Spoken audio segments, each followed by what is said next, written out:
Greetings everybody, and welcome back to my series. I have been off for a couple of months. June is always a busy month for me, particularly towards the end of the month with report cards and tests and marking essays and all that business, and always like to take a couple weeks off in July just to get my footing again, so my battery is recharged and I'm ready to go back at it. This lecture essentially follows the one that I believe is titled The Age of Ideology. So once again, if you're watching these things in order, I'd recommend watching that one. I tend to be a big fan of the linear sequential model, particularly where history is concerned, although our current curriculum emphasizes more a thematic approach, but that's another question. So today's lecture is going to be essentially looking at steps towards German unification, and which is a huge game changer in Central Europe. Now, it's an interesting idea because a lot of my students understand that Germany is a very old culture and has got a long history, but they don't necessarily realize that it really wasn't fully united as a single imperial state until 1871. So it's quite confusing for kids to kind of make that link. And when we talk about the French Revolution, when we talk about the Holy Roman Empire, which is basically that region in Central Europe that encompasses much of what is Germany today, when the Napoleonic period is over, Napoleon, of course, had transformed that region into the Confederation of the Rhine. And what he had done is he'd amalgamated all these small principalities into bigger states. And that is just sort of one step towards unification, final unification in 1871.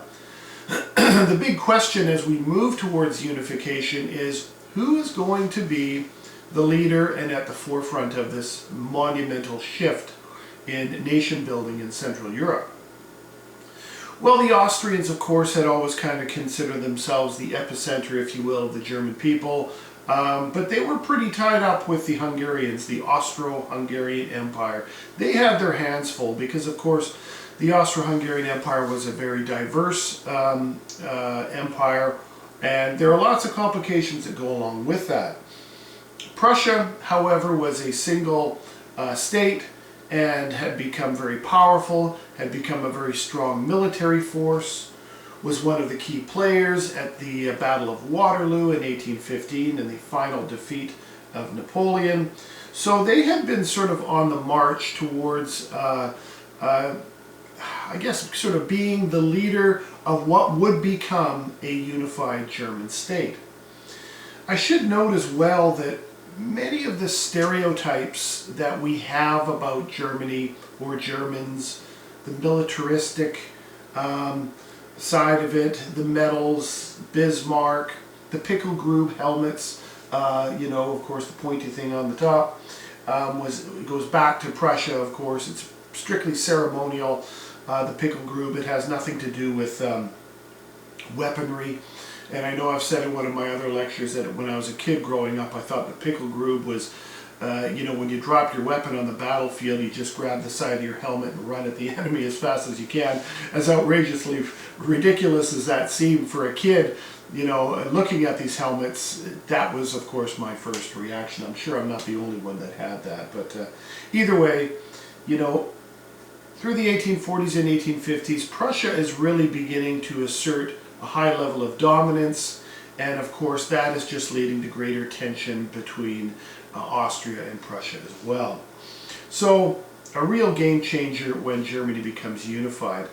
So this lecture will look at the steps. We're going to focus on Germany. I will do another lecture another time dealing with Italian unification. Italian unification is very interesting, of course, as well, but it didn't have the geopolitical impact in the same way that the creation of a nation state in Germany did. So by no means am I negating or minimizing the impact of Italian unification, but I really wanted to focus on Prussia and focus on that period for our purposes, sort of moving in and towards the causes of World War I and, of course, the war itself. So Well, it seemed to me as I was putting this lecture in particular together that the Crimean War rather seemed like a really good place to start, because that's where we begin to see a shift. And we have to consider that the Crimean War was the first major war in Europe, really, I would say, since the end of the Napoleonic Wars of 1814, 1815. So there'd been a good, 35-ish years since Europe had been to war. 1848 were rebellions and revolutions, so I don't really count them as wars, although there was a lot of fighting in the cities of Europe over those issues, and I talk about those in the previous lecture. But I think in many ways the result of the Crimean War really begins to see a shift. So I think in the narrative of German nation building and heading towards that inevitability, the Crimean War is very, very important. So basically what it was, a war erupts between Russia and the Ottoman Empire when Russia attempts to extend its influence into the Ottoman territory. Why would Russia be interested in that? Well, it's related to something called the Eastern Question, and I really probably could use a map here to show you. Well, I guess I've got one here. This is the Black Sea. Not sure how well you can see this. And there is a little strip of waterway that connects the Black Sea to the Mediterranean. This is just the corner of the Mediterranean. Of course, if we kept going, it would get to the Straits of Gibraltar and lead out to the Atlantic. Now, from the Russian perspective, access to the Dardanelles, to the Mediterranean, and out through the Atlantic is crucial, because the Black Sea represented a warm water port, which was ice-free all year. So from a strategic geopolitical perspective, it isn't surprising that the Black Sea access to the Mediterranean was something that Russia really wanted to have access to, if not control. But at that time, of course, the Ottoman Empire controlled it. So the roots are found in Catherine the Great's decision to give protective oversight of Orthodox Christians in the empire, and the French doing the same for the Roman Catholics. So, for public consumption, Russian interests there were to protect Christians. From a geopolitical, behind-the-scenes diplomatic perspective, it was about access to those straits into the Mediterranean and beyond. In reality, as I say here, Russia wanted to cash in on the retreat of the Ottoman Empire. In addition to securing control of the Dardanelles, Russia's access to the Mediterranean through the Black Sea. The other thing, too, is that we have to consider that in the region that we refer to later as the Balkans, there were a lot of Slavic peoples there. And the other note for public consumption was our interest in the Balkans and in this region is to be the great protector of the Slavic peoples. So, like any major imperial power of yesterday and today, what you tell your people as to the reasons why you're doing things may only be partially true, and there might be other motives as well. So, France and Britain joined the Ottomans, interestingly, cynically to protect their naval interests in the Mediterranean. Here we go. That pretty well reaffirms what I was just saying. To Russia's surprise and displeasure, the Austrians and Prussians remain neutral. Okay, they're gonna sit back and see where this thing lands. Poorly equipped and commanded troops lead to massive suffering on both sides. And helped by French and British forces, the Ottomans defeat the Russians. Now, we have to consider that the Ottoman Empire, both these empires were struggling. They were in a stage of retreat and decay. The Ottoman Empire much more so. The other powers of Europe referred to the Ottoman Empire, I believe, as the sick man of Europe, wasn't it? Yes, I believe so. Because it had been in retreat for quite some time. And the Ottomans, I don't think, ever would have defeated the Russians without British and French support. So understandably, the Russians were pretty angry about this. and the Ottomans were somewhat elated because this was their last gasp of maintaining their empire before the inevitable decline, which really comes apart in its final stage in 1918 at the end of World War I. Results of the war in the 1856 Treaty of Paris. I believe the war starts in 1853, so it goes on for 2 to 3 years. Russia gives up land around the Danube River and the Black Sea. Russia renounces its claim to protect Orthodox Christians in the Ottoman Empire. Once again, that's, I don't believe from a geopolitical perspective, that's what this was all about, but this is what the public understood. And the image of an invincible Russia is completely crushed. So, you know, it would be another 61 years before the Bolshevik Revolution, but Russia was in the process of sort of coming apart before this and certainly after the Crimean War. So the Crimean War is a very important part of this period. The concert of Europe was beginning to crumble. So, all right, so the most important political development in Europe between 1848 and 1914, because it transformed the balance of economic, military, and international order, was the creation of a unified German state. There is no question that this really upsets the whole balance of power, because what you have now is an alliance system that, previous to the unification of Germany, kind of developed with the understanding that, you know, there was a lot of small little German states. They were not unified.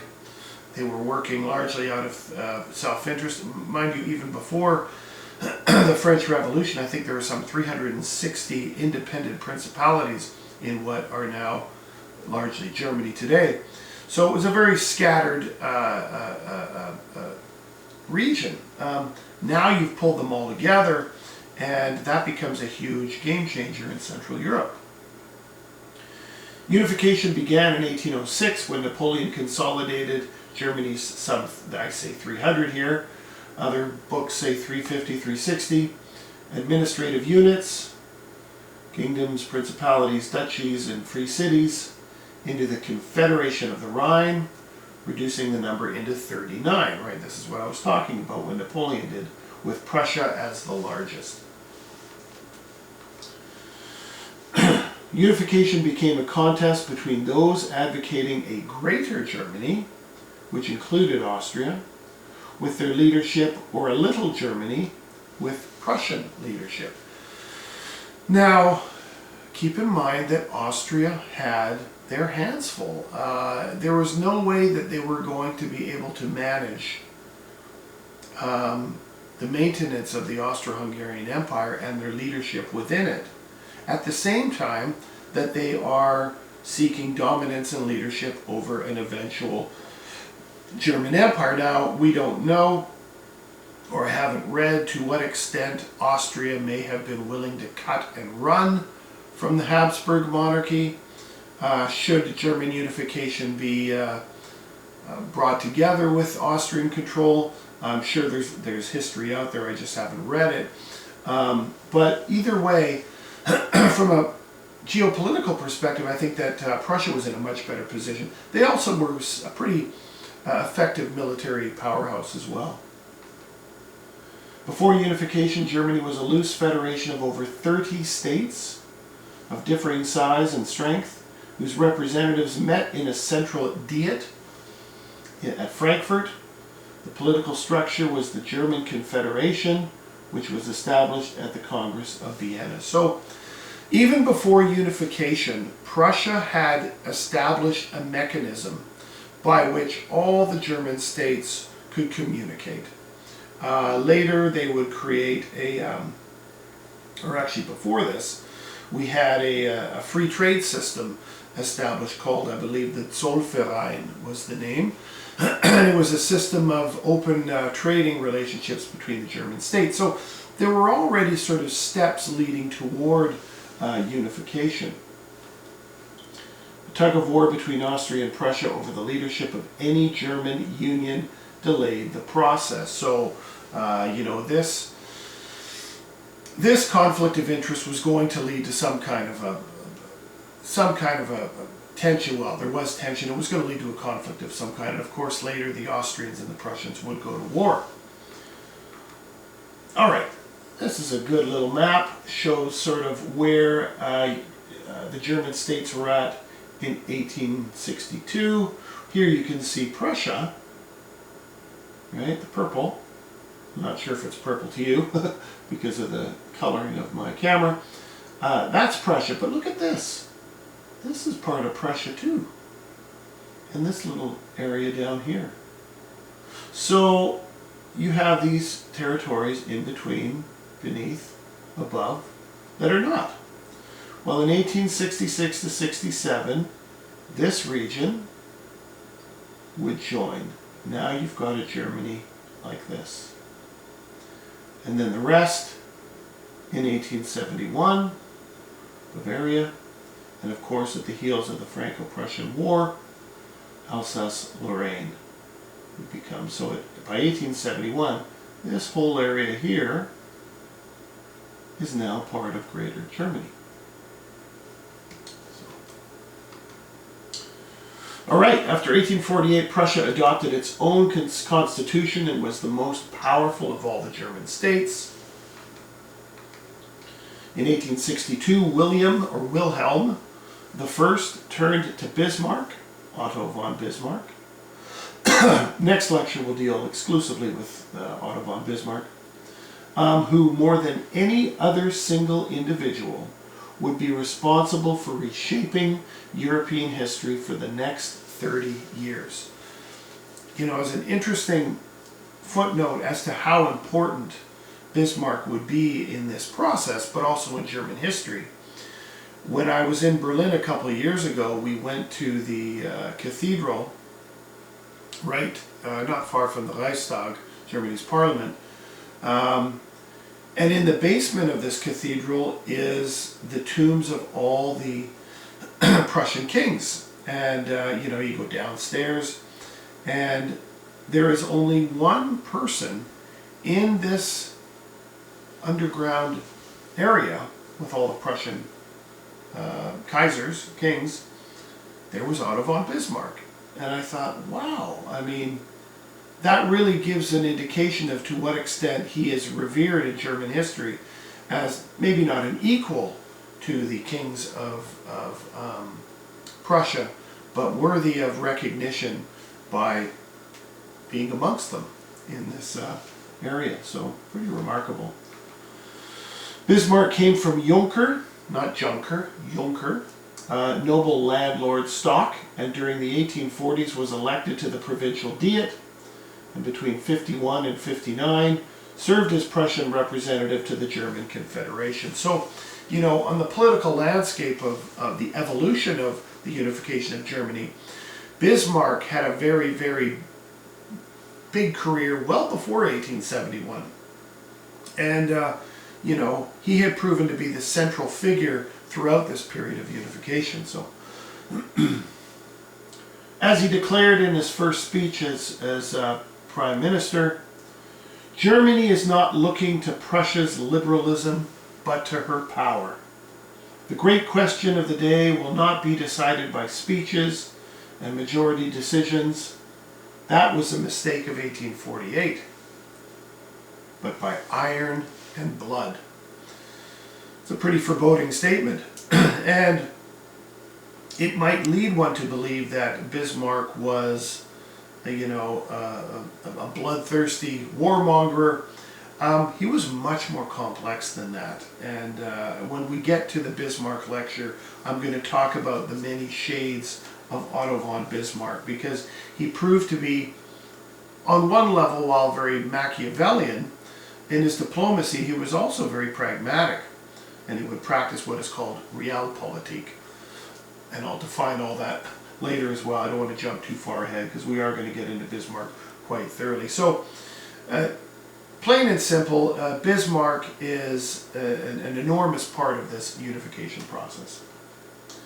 His goals were to strengthen Prussia's position through realpolitik, there we go, but his competition with Austria for German leadership drew him into wars of unification with Denmark, Austria, and France. The sole purpose of these three wars were steps towards Bismarck and the Kaiser's goal of unifying German-speaking states under the leadership of Prussia.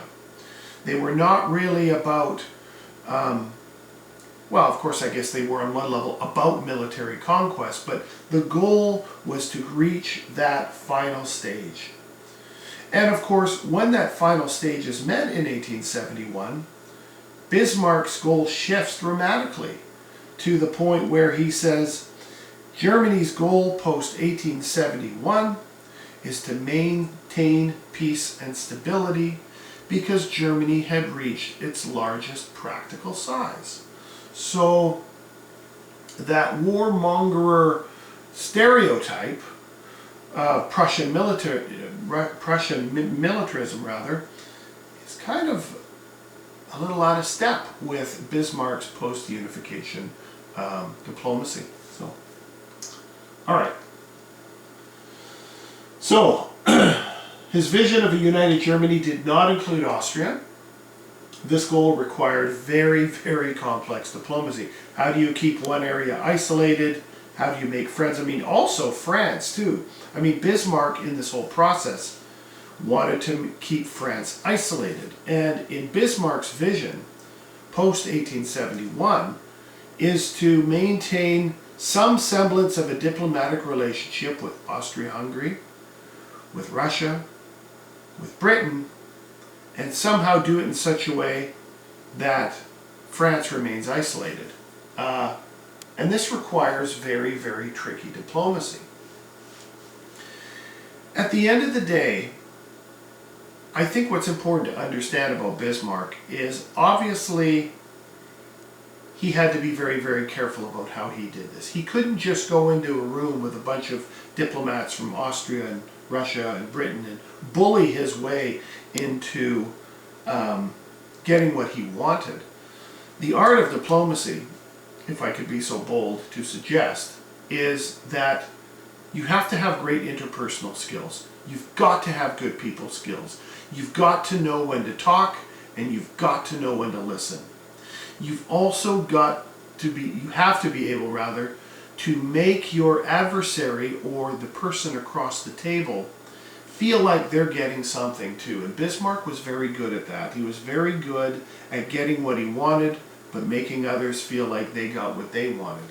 That is the art of diplomacy, and I think that does tie into, you have to have a certain Machiavellian character, I suppose, but you have to have good interpersonal skills. The best diplomats were good communicators. They weren't necessarily bullies, and people would just walk away from the table if they felt threatened or if they felt that they were being overwhelmed. So Bismarck was very, very good at these things.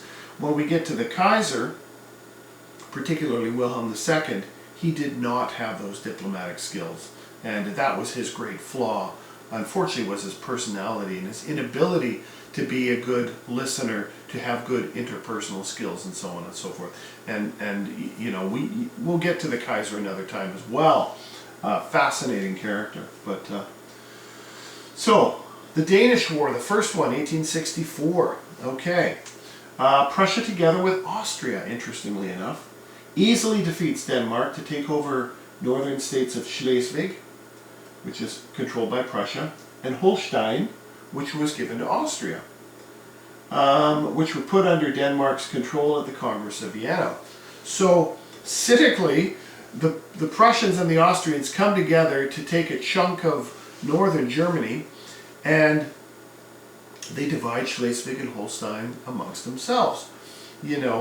Denmark developed profound resentment, of course, towards this event, and later when the two Danish sisters, who I believe one would be married to, oh gosh, I can't remember which monarchs. There were the two Danish sisters. Was it the Russians and the British? Can't remember. I'll have to look into it. But But they, the Danish sisters who were married to other European monarchs held such bitterness and anger and resentment towards the Germans as a result of that war. And you know, the interesting thing about that region, Schleswig and Holstein, I once did a road trip from Berlin to Kiel and Lübeck, which are in those regions. I was with some family in Berlin, and I'll never forget that after a 4 or 5 hour drive on the Autobahn, we went to stay in a bed and breakfast, and my cousins could hardly understand the person. They had to keep saying, "Could you speak slowly?"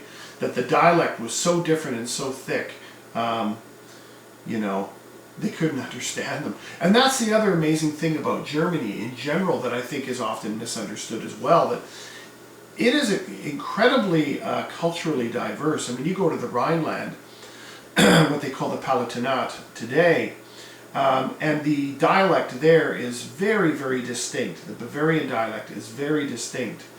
And of course, High German, Berlin and so forth, and Hamburg, and they have very, very distinctive dialects. And sometimes, in the case of Schleswig and Holstein, it is so thick that someone from Bavaria would have a hard time understanding somebody from those regions. So very, very interesting. If you ever get a chance to travel to Europe, you'd find that anywhere, in France, in Italy, that, you know, depending on what part of the country you're in, there'll be a very distinctive dialect that might even be unrecognizable when you're speaking the same language.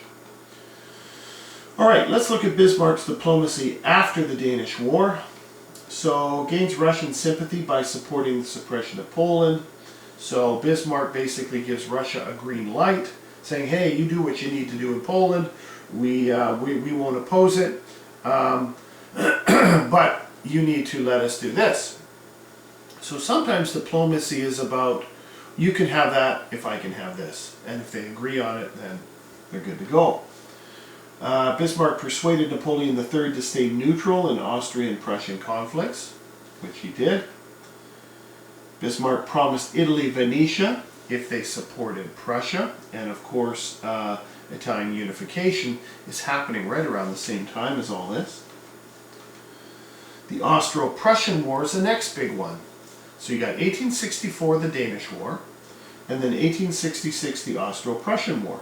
Austria is defeated. Isn't this interesting that only 2 years later, after being allies in a war against Schleswig and Holstein, which were controlled by Denmark, well, within 2 years now they're fighting each other. I mean, I think both of them knew that there was a certain inevitability to their conflict, because they both saw themselves as the great protector and eventual unifier of the German-speaking peoples. Austria is quickly defeated. Italy gets Venetia, as promised, and Austrian Habsburgs were excluded from German affairs. So from 1866 forward, it was clear that Austria was not going to have any part in the development of Greater Germany, which was now going to be firmly encouraged and controlled by the great state of Prussia. The North German Confederation, Prussia now had a federation with two houses, so you know, now that they have united that region from the map we looked before between those sections of Prussia, which are kind of divided, you have a stretch of Prussia which now exists from the French border all the way up to what is now Poland. Now it becomes about the south, about bringing Bavaria in, and also later Alsace-Lorraine. Let's look at how the government functioned after 1864, was it? Yes, 1866 rather, after the Austro-Prussian War. The Bundesrat was a federal council comprised of members appointed by governments of the states. So, you know, Westphalia would send one, you know, Saxony would send one, Schleswig would, Holstein. They would all have representation in the Bundesrat. You know, to what extent they would have any say or control over diplomacy or foreign policy or anything like that is another question, but the attempt was to make them part of this confederation and at least make them feel like they were part of the process. The Reichstag, however, was chosen by universal suffrage. Aha! male suffrage, of course, probably had to be a property owner. That was quite typical in history, which had very little power. Now, this is where things are interesting. So, you can support a political party in Germany. Let's use the Social Democratic Party, or in German, I believe it is the Sozialdemokratische Partei. Apologies on the pronunciation to my German friends. You could vote for a political party, and that political party could gain enough votes to have a seat in Parliament amongst other political parties who would have the ability to debate, discuss, put forward suggestions for laws and rules, or maybe not rules, but laws or policy.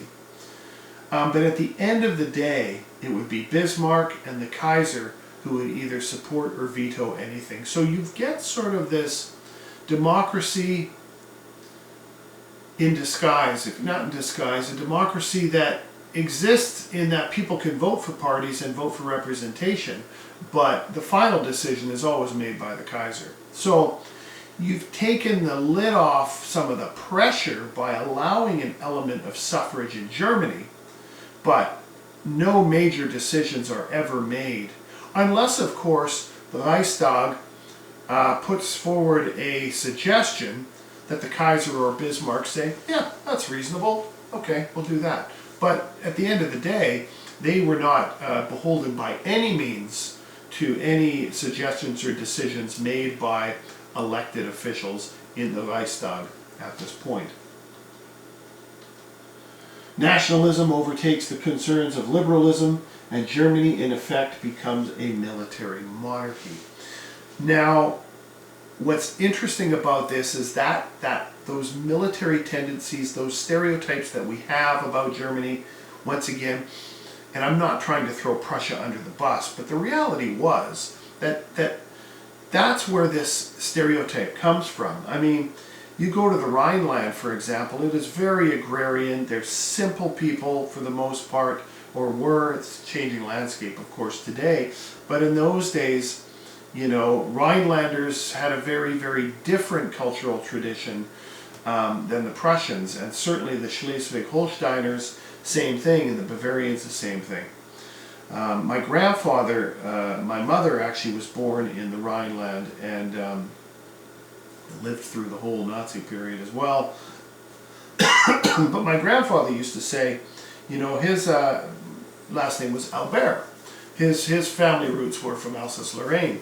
His grandfather married a German woman, they moved to the Rhineland. But long and short, he used to say, you know, that during the war years, he hated the Prussians. He saw them, and this was just his viewpoint, he saw the Prussians as, when he was in the German army during World War II, they were the ones that were just the most hateful, the most bigoted, the most arrogant, and he just really came from a very, very different place. And now that might seem like an oversimplification, but the point is that the people from the Rhineland had a very, very different culture and a different outlook than the Prussians. And once again, same with the Saxons and also the Bavarians and so forth. So it's very, very diverse. Even today, those regions are very, very distinctive. So the Franco-Prussian War, 1870 to 71, France declares war on Prussia when Bismarck makes it appear that William I of Prussia had insulted France. This is something called the Ems telegram, and basically what happened was that Bismarck had edited a telegram written by the German emperor to make it a bit more stern, a little bit more assertive and aggressive, and the goal was to kind of insult the French and instigate them to declare war. You know, and the reason they did this was because their inevitable goal was to make Alsace-Lorraine part of this new German Empire.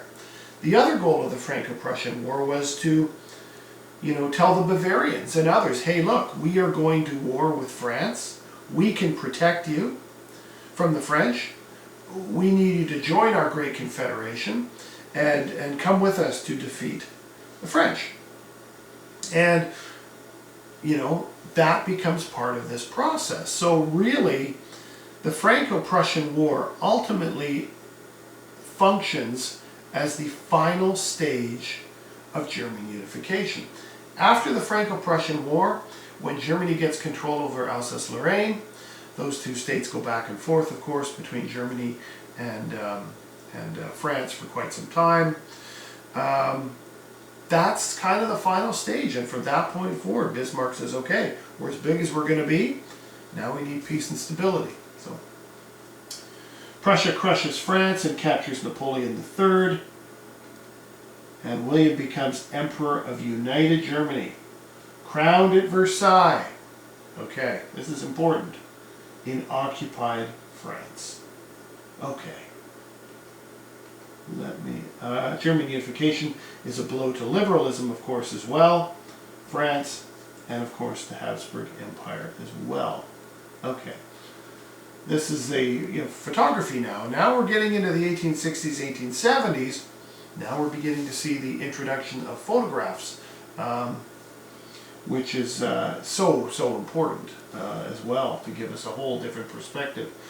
This is taken from the Battle of Sedan in September 1870, which brought about the collapse of the regime of Louis Napoleon in France and sealed the Prussian accomplishments of the unification of Germany. In this contemporary photograph, the Prussian infantry is making an advance. So, okay, let's look at this picture. Now, let me set up the stage for this picture. This is an amazing painting in the museum. I can't remember the name of the museum. The main museum in Berlin. You can look at this. It is an absolutely enormous painting. It's quite stunning. I would suggest going to this museum if you're interested in German history. It is the museum, quite remarkable to go to. But this is in the Hall of Mirrors at the Palace of Versailles. The Proclamation of the German Empire in the Hall of Mirrors, January 18, 1871, after the defeat of France in the Franco-Prussian War. Kaiser Wilhelm I, I believe, let me get my pointer, that's him there, is standing at the top of the steps under the flags, and Bismarck is in the center with a white uniform. So why would Germany declare their new empire in France? Why not Berlin? You know, the epicenter of the Prussian state, which is now part of a greater unified Germany. Well, here's the backstory. So, when France is defeated, the Prussians occupy Paris and parts of France. And of course, that's a great humiliation to the French. It's enough they lost this war and that Germany, or Prussia rather, occupies Paris. Then the decision is made by the Prussians that, hey, while we're here occupying Paris, everybody loves the Palace of Versailles. It had been legendary in Europe for hundreds of years. They said, well, while we're here, why don't we just declare our new empire, the Second Reich, by the way, as it's also known,